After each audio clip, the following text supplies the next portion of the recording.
What's up, Preaching While Black fam? Listen, I am sitting down in this episode with Dr. Danielle Brown. She is the first female to pastor Shiloh Baptist Church in Plainfield, New Jersey. You don't want to miss this conversation because she talks about what it means to be a Black woman preacher, but she also talks about the necessity for Black leaders to run for political office and the call of the Black preacher as it pertains to social justice. This is a great conversation. You don't want to miss it. Let's go ahead and dive right in.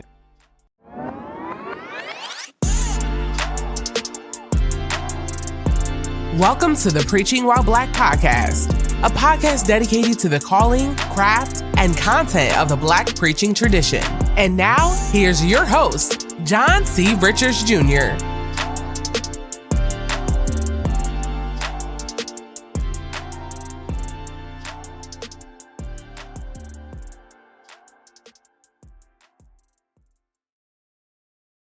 Well, hello and welcome back to the Preaching While Black podcast, a podcast committed to the call, the craft, and the content of the Black preaching tradition.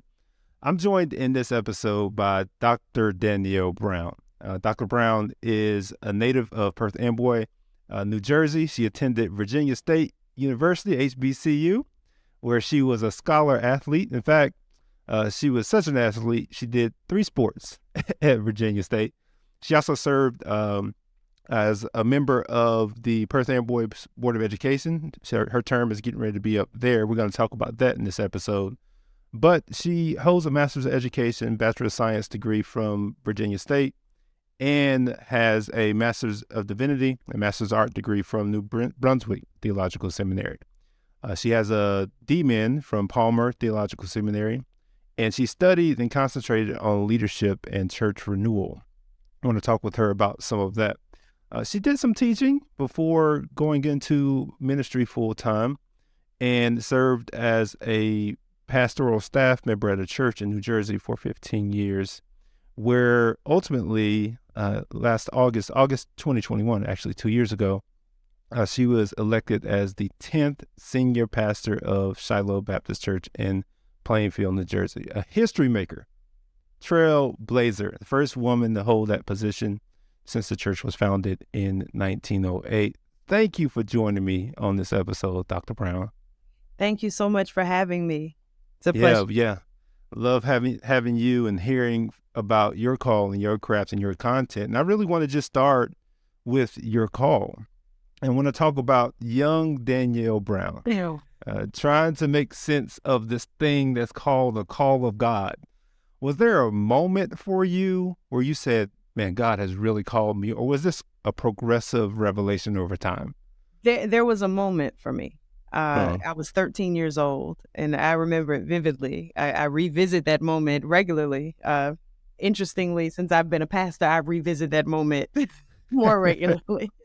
But I was 13 years old, and we were at a women's retreat, and the Spirit of the Lord moved in the place, in the ballroom.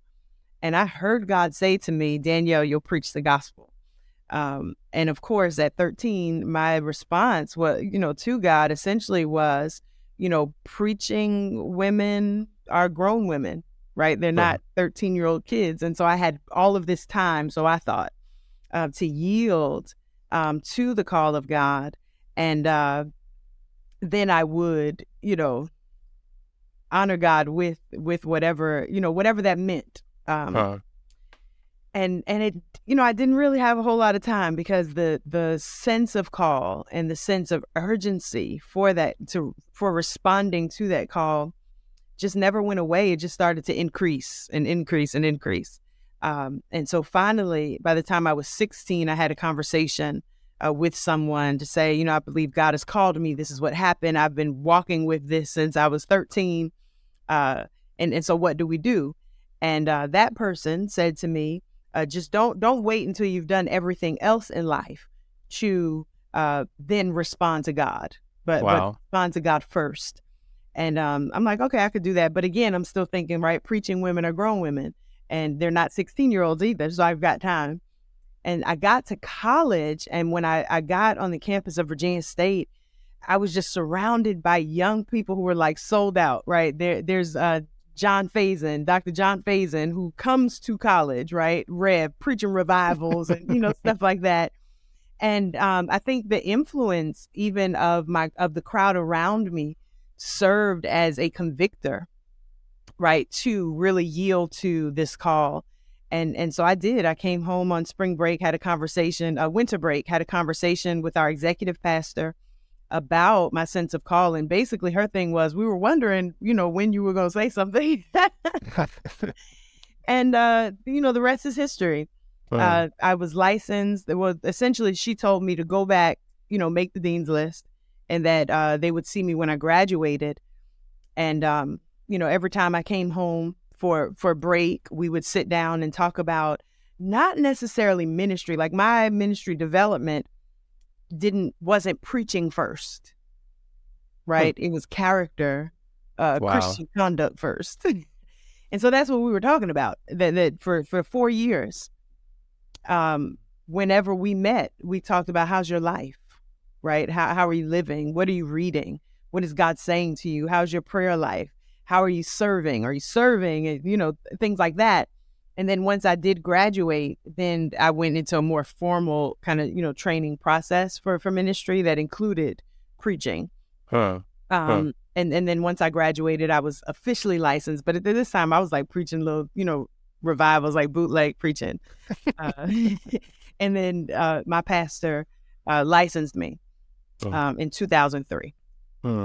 Now, did you ever imagine that you'd be coming back home? Jesus says a prophet is without honor in their own hometown. Did you ever imagine you'd be coming back home to New Jersey to pastor a church? And on top of that, a church that's so historically significant as Shiloh Baptist Church? No.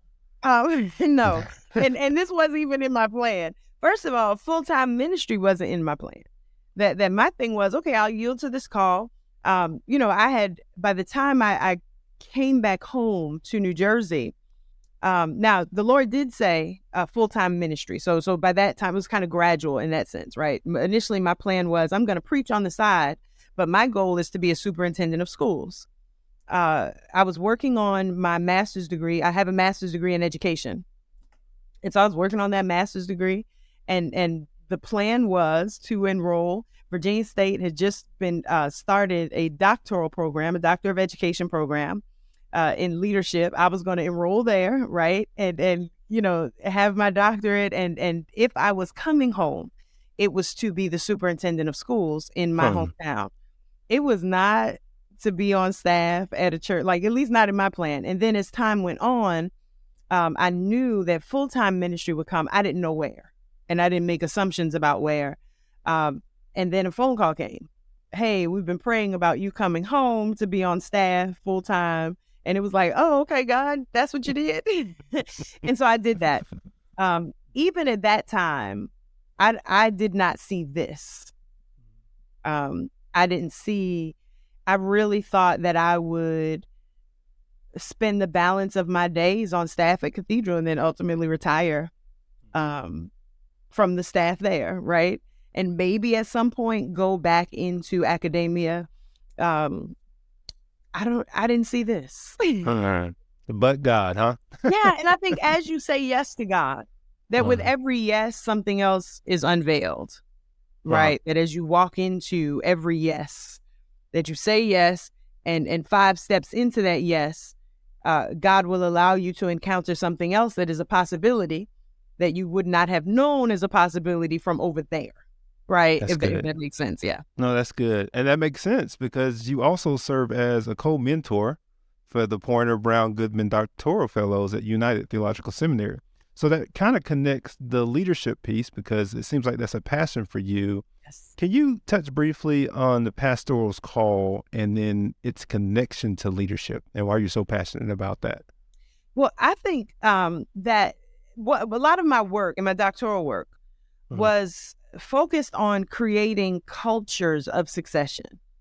And I think to quote Dr. Ronald Owens, who's a pastor of New Hope Baptist in Metuchen, New Jersey, that the mark of a good pastor is not how big their church gets, but it's the number of leaders that church produces. So good. And so I believe that the strength of a church, the strength of the kingdom rests on the shoulders of leaders.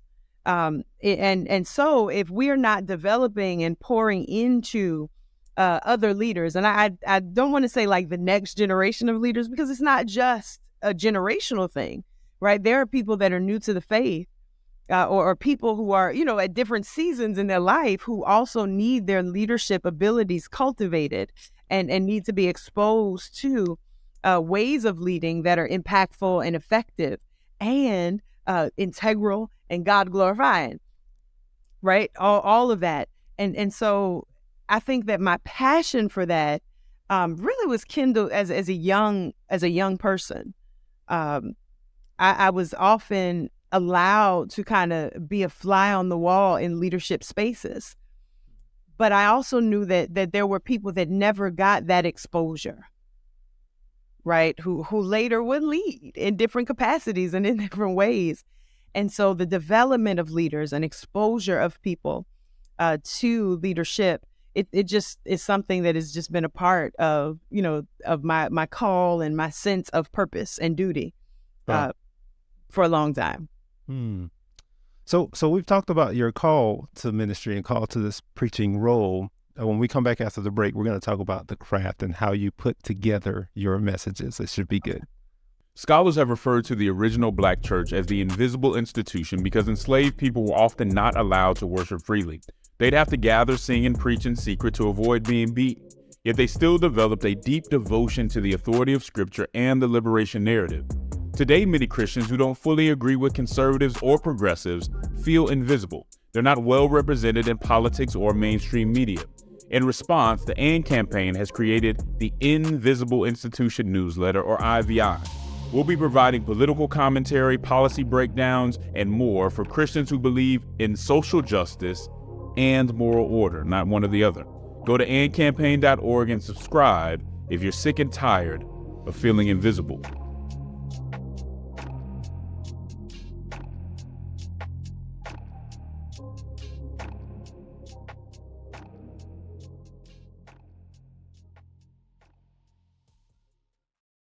So let's talk about your crafts, your preaching crafts. I've seen you preach, and you do an amazing job with text. And there are people out there who want to know how you hone that craft of your preaching. Can you tell me what's the most important thing you have learned about the sermon writing or preparation process? Oh, good. The most important thing I've learned about the sermon writing process, one, that it has to minister to me as well. In all of my years of preaching, and July 17th will be my 20th year as a licensed preacher. So it's been a little longer, kind of going around. And I think about the sermons that I feel have been most impactful, and those were the ones that really meant something to me, right? First, that in the preparation, it ministered to me. That in the preparation, I grew some, that it wasn't just for those people over there, but it also was for the preacher of the sermon. And so I think that is the most important thing, is that I am always connected to the content, right? That what I'm preaching is also something that is relevant to me, because and that I really believe. Right. I think often I'm sitting here like, okay, now I know that this is what the text says, but do I believe this? Right. Am I convinced? And that, so one, that it's got to be relevant to me, but that I'm also convinced about this gospel that I'm preaching and trying to convince others is truth. That it's got to first be truth to me before I can expect it to be truth to anyone else. And all of that comes before style, presentation, timing, right? Structure. Do I believe this? And so I think that I've learned has been the most important thing. Have to convince yourself before you can convince others. That's so good. So when you're studying a text, what questions are you asking to discover how you'll move through your sermon when you're looking at a text? Okay. So there's two ways that I approach a text. And I'll have to say this, that over the course of my of preaching for me, my sermon preparation has evolved.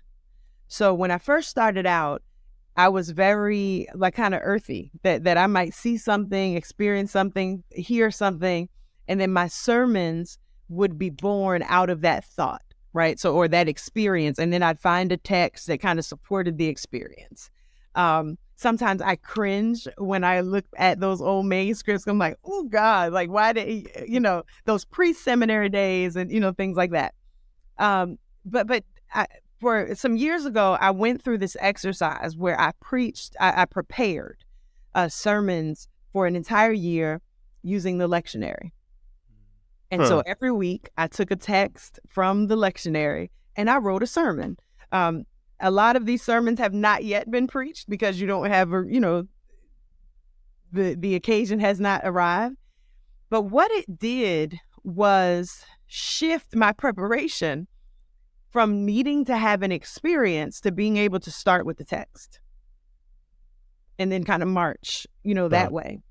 And then, so there's two ways. I use a process called Lectio Divina, where I pray, sit, read the text.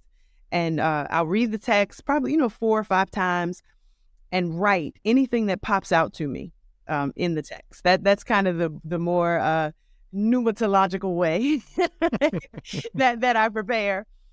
And then, amazingly, those things often come together. They either come together as one sermon or they come together as the elements of my series. Now that I'm pastoring, I'm preaching series, thanks to my good friends, Pointer Goodman and George Parks, who have really sold me on series preaching. And so now I found that even that process, that it either gives me the elements of one sermon or the outline for my series. So there's that. The second method is a grid. Dr. Bernadette Glover, who was the professor of preaching and worship at New Brunswick Theological Seminary and the executive pastor at the church I grew up in, is kind of like my master Shifu. But if I'm Kung Fu Panda, she's Shifu in my process of development. She taught me a method, this grid method, where, you're thinking, feeling, doing. You list all of the characters or all of the people who are in the text, even including the people who should be there but are not, right? Who should be mentioned but are not. The people who could possibly be there, but they're not necessarily mentioned in the text. And then you write down what they're thinking, what they're feeling, what they're doing in the text. And that grid also gives me insight that using that grid, there have been times that I could preach one text from the perspective of 3 and 4 different people, right? And so that's the way that I'll approach it. And I pretty much get the body of, before I ever go to a commentary, before I go to any of that, I get the body of my sermon together. Interestingly, for me, as I begin to pull that body together, the introduction starts to come. It's almost as if just in the preparation process, now I'm thinking of things that could connect. I like to, one of my sheroes in life and preaching is Dr. Cynthia Hale. And one of the things that I've watched Dr. Hale do for several years, right, and watching and studying her preaching, is that she makes preaching so plain that she can take these lofty concepts and make it just live, right? That she breaks it down so that no matter who's sitting there can understand it. That if you don't understand what she's saying, then you chose not to understand, right? Basically. and so in studying that and her discipline with her manuscript and discipline in preaching, that has also taught me to kind of fine tune some things, right? That you can't be all over the place and expect people to follow.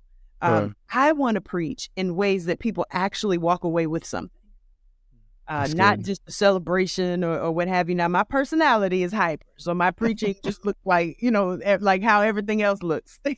My world is high energy. I'm super excited all the time, right? So there's that, because you bring your personality to the preaching. But that commitment to the actual text, right? Yeah. Sticking with it. And if it does not, if I can't point back anything that I say, I will commit to being able to find it in the text, right? That I should be able to point right back to the text. Like, yeah, this is what, and then I'm a Baptist. So, scriptures are as authority. So there's that. But all of that is happening in the preparation process, either way, whether I use the grid method, whether I use Lectio, and as the body of the sermon is coming together, then the intro, I may think of something, that happened, and I'm like, oh, that's perfect. There's a sermon I preached several years ago where I'm talking about the disciples not really believing that Jesus spent all this time telling them what was going to happen. And then they never believe it until he comes back and shows up, and they're like, oh, that's Jesus. Like, why are you shocked? He told you that this was going to happen. And I thought about a time that my mother slapped me. She told me she was going to slap me, right? And like, if you say one more thing, I'm going to slap your teeth. I'm going to slap you. And I was still shocked when she did. And so that came to me as I was putting the body of the sermon together. And I used it in the introduction. Because that's something that most people, right, can connect with. That hey, whose mother hasn't warned them, right? Whose parent hasn't warned them, and then you're still shocked when they actually fulfill their promise, and connected that. And so I do a lot of work around that, and also thinking through ensuring that the sermons I preach are relevant to multiple generations, right? So if I quote Tupac, then I got to find some of this trap rap that's going on, right? or one of these people who now, right, will have something that's comparable to Biggie saying, they got money for war. I mean, Tupac saying they got money for war but can't feed the poor. So what's an artist that my 12 and 13-year-olds are listening to? That's good. Who would maybe saying the same thing. By the same token, what can I, who can my boomers connect with, right? That if I'm gonna say something for one, then I'll need to make sure that I have imagery and things and references that can encompass multiple generations. Too. So I do a lot of work with that as well. You'll hear me refer to my grandmother a lot at Shiloh because I pastor a church that while our new members are younger, the people I came to are her generation. Yeah. And so I'll reference her. I close with hymns. We sing a hymn every time, but I'll close with hymns. I'll include things that they can also connect with because I want to bring people together with the preaching and not alienate folks either. Yeah, you said something really important about aspiring preachers, and that is that they don't necessarily have to wait for opportunities to prepare sermons. And it looks like even when you didn't have the opportunities that you were working through sermons that you still haven't even preached. So I think that's an encouragement to anyone who's an aspiring preacher. Hey, still work on text, even if you don't have that opportunity, right? Yes. So let me ask you something about your craft before we turn to your content. Manuscript or outline? Manuscript. Okay. And then how do you internalize that so it doesn't look like, because I've seen you preach, it doesn't look like you're reading the text. And a lot of people are scared about manuscript preaching because it looks like robotic in some senses. But how do you get to that point where you internalize it? Well, I read through my manuscript a lot of times. So I probably, it really is a blankie for me. But I read through it and process through these sermons over and over again that I'm comfortable with it, right? Mm-hmm. I'm knowledgeable of what's in it, but I also type them out in the way I talk, right? So you won't look at my manuscript and find paragraphs. You'll find phrases. And so as I preach it out, which I do often, I've already preached the sermon to myself about 5 or 6 times before I've preached it to a congregation or before I've launched it. And it's written sentences and phrases so that I don't get stuck with page numbers. So I know, where I am if I lose my space. And I'm not there are times that I will go off of the manuscript. But because of the way I type it out, the way I construct it in writing, I can find my way back. Mm-hmm. Right. And so I think that helps as well. How you type it, that is 16 font, double space, page numbers, and then written the way that I speak, not as a paper. Those page numbers are important. Oh, yeah, they are. Now, when I first started preaching, though, I didn't just do page numbers. I did line numbers. So I numbered the lines. And so I knew that if the last line I said before I deviated from the manuscript was line 18, then when I'm coming back to line 19. But just 19. Over time, I don't really have to do that anymore because I'm more comfortable with my manuscripts. Wow, that's good. That might have helped somebody who might do something similar. So that's good. So we talked about your call and your craft. When we come back, we're going to talk about the content of your preaching, and we're going to look at one of your sermons and talk about that. Okay. What's up, Preaching While Black fam? Listen, I hope this interview has been a blessing so far. If you want more content and resources around Preaching While Black, go over to our YouTube channel, Preaching While Black. We have all the episodes from our interviews up, but we also have other resources for you as a Black preacher as you try to hone your craft, your call, and your content for Black preaching. Now back to our episode.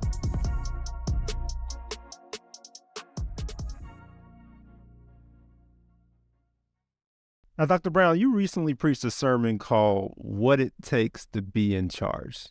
And you preached this sermon during Advent season, Psalm 72. Mm-hmm. It's about God bringing justice to the oppressor. Now, in the introduction, you talk about power being at the root of everything, including, here's a cuss word for some people, white supremacy. Yeah. And you said in order to be in charge, righteousness is an essential. Now, when you're preparing messages like this, how do you draw upon the Black prophetic preaching tradition in pointing out inequities in our culture and society, whether in introductions or in the text itself?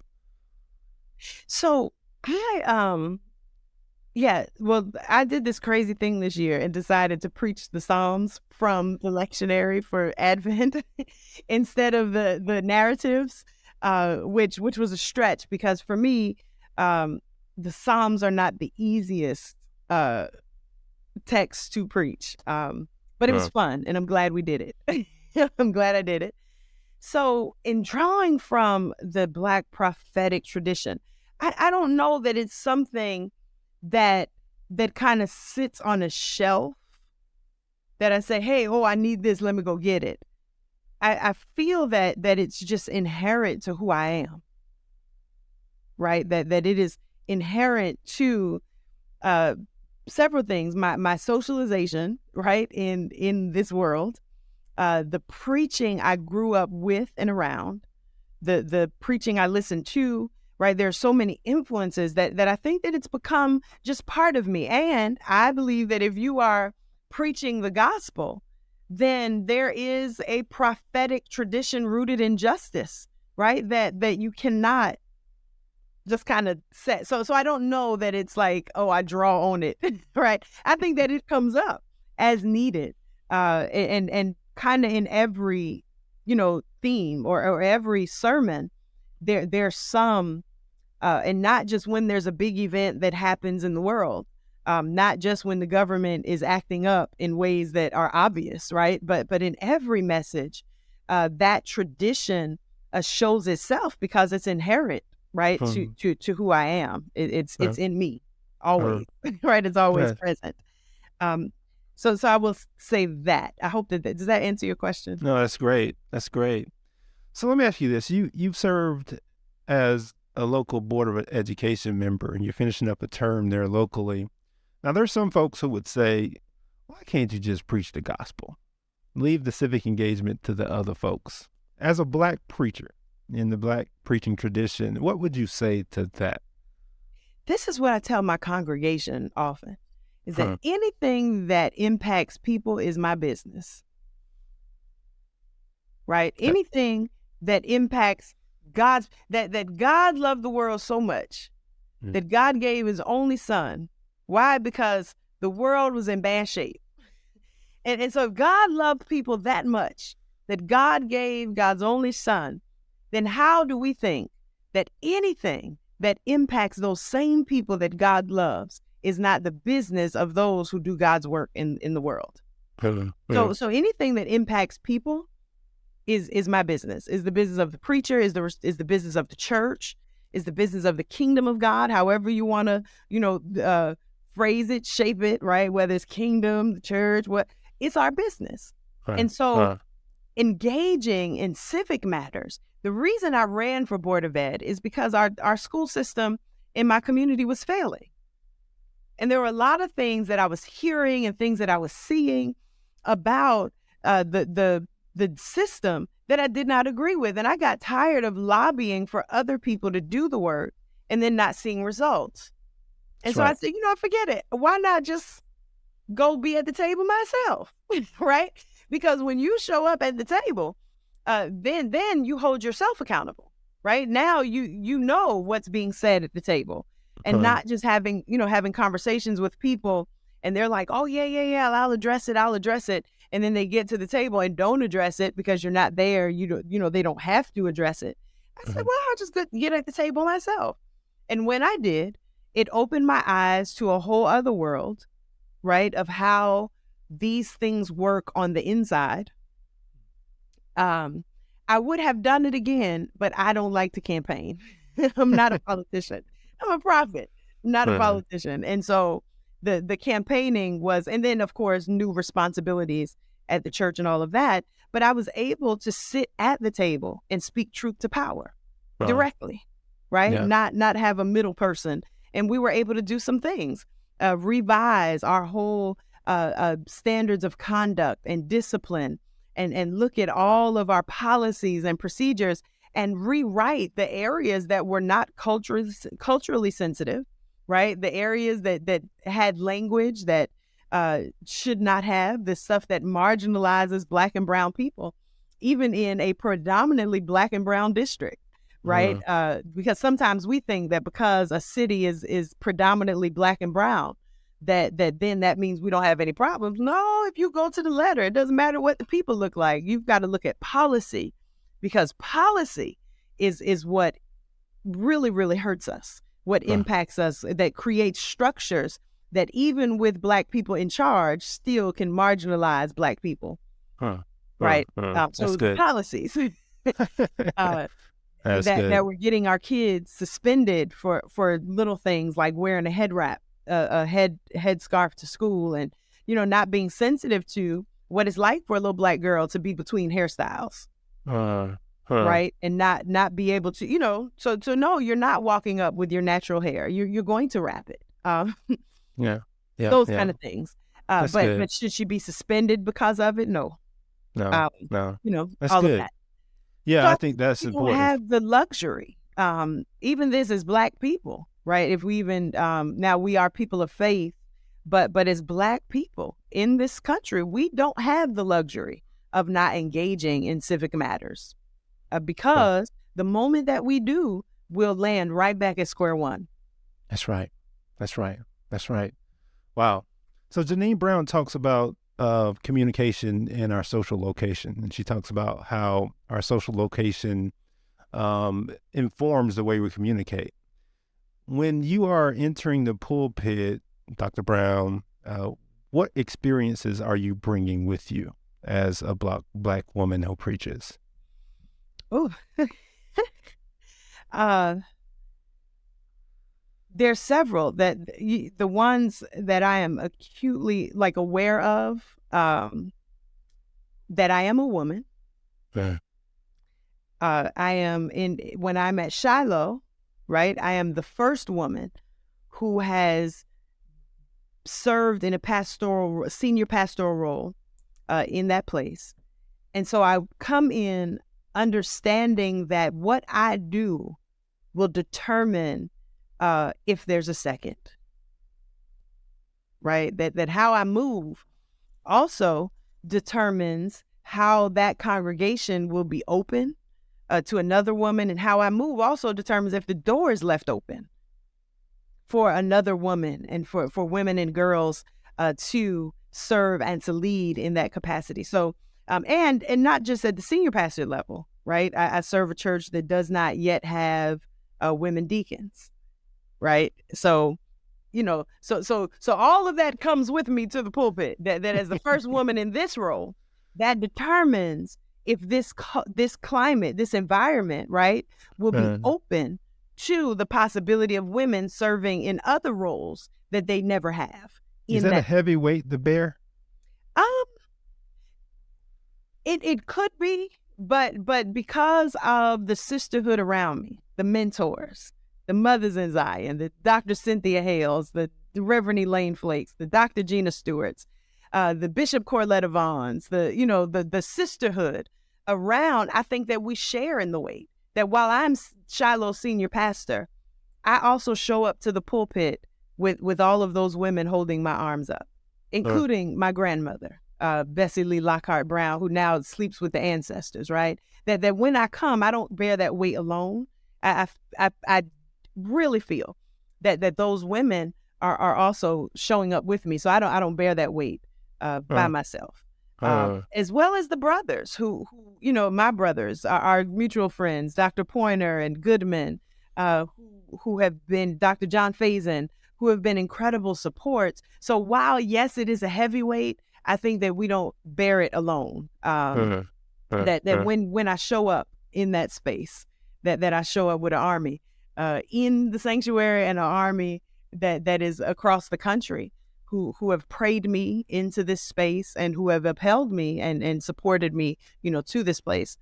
I think I also bring with that I am a Black woman who has had interesting set. It'd probably be a whole other podcast. A Black woman who has had an interesting journey in culturally, right, and even in growing up in this world with a white mother, right? And so that's a whole other dynamic and exposure to racism and how race kind of works in this country. That comes with me. The understanding that Dr. Proctor may have been right. I think it was that the church, the Black church, is the last vestige of hope for humanity, not just for Black people, but humanity, right? And the understanding that we've got to keep this institution integrous, right? Righteous, that righteousness, right? If we won't be in charge, if we want to be impactful, that we've got to operate from a place of righteousness so that people that are impacted by the work we do are left in better condition, right? I think in that sermon that you referenced, Psalm 72, I say that when righteousness is in charge, right, people's lives are better. And so I carry all of that, right, with me to the pulpit. I carry with me to this day the time that someone told me a week into my first position as on staff at my former church that the youth pastor was never supposed to be a female, right? That comes with me. That comes with me into the pulpit every time, and that's no matter where I am, right? That those experiences come because I don't believe that there's any experience that is disconnected from what you're doing in this moment, right? That everything that you've done, I carry with me years of being an athlete. I carry with me, even in sermon preparation, my basketball coach in college, Coach Peggy Davis, I would get excited when I would see just the opening. And so I'd go ahead and score. But she would say, if you just pass one more pass, if you just wait one more sequence, that shot would have been a lot easier. You might make the basket, but it's the harder way. And so she would yell at me, Danny Brown, it's the next pass. It's the next pass. And sometimes even when I'm preparing a sermon or when I'm leading the church, that if there's something that I see and I'm like, I'll hear Coach Davis in my ear saying, Danny Brown is the next pass, right? Don't jump out on that. Wait a little longer, right? So I think that all of that comes with me. Dr. Henry Davis, Reverend Henry Davis, the late Pop Davis, Henry Davis IV's dad, when I was a young preacher telling me that he really had not yet been sold on women preaching, but looked at me and said, but you, little girl, keep preaching. You keep on preaching because there's something there. That's and then good. at the end of his life, coming close to the end within the last year of his life, looking at me and saying, I'm a believer and you keep preaching, right? All of that, right? That people can change. That when how you show up to a place, how you show up to a moment can give way to transformation to a lot of people in a lot of ways. I carry with me the burden of being gracious, right? Which is like, that's a heavyweight. that we've got to operate in such grace that it leaves room for the people who encounter us, right, to be transformed and to go from where they are to where God wants them to be. And we get to be a part of that. So that was a wow. No, that was great. That was amazing. And this has been such a rich conversation. I think that many people have been helped by your encouragement through this. I know personally women preachers who are just starting out and they would love to hear this conversation. So I know they're looking forward to hearing from you and appreciate you for taking time to be with us. Amen. Thank you for letting me be with you. Thank you for having me. This has been fun. No problem. God bless you. All right. Wow, what a rich conversation with Dr. Danielle Brown from the Shiloh Baptist Church in Plainfield, New Jersey. As you can see, she is a gifted communicator, a great leader, and someone who loves the preaching task. If you like these kind of conversations, you need to go ahead and subscribe to the Preaching While Black podcast. We have a YouTube channel at Preaching Black. We're also on all the podcast platforms at Preaching Black. You can also find us on social media at Preaching Black. We're on all the social media platforms, so go ahead and like and follow those pages for more content like this. Looking forward to our next conversation, but make sure you share this. Make sure you help us grow our community as we look at what it looks like to preach while black. Thanks for listening to the Preaching While Black podcast. For more helpful content and resources, connect with us online at preachingwhileblack.com.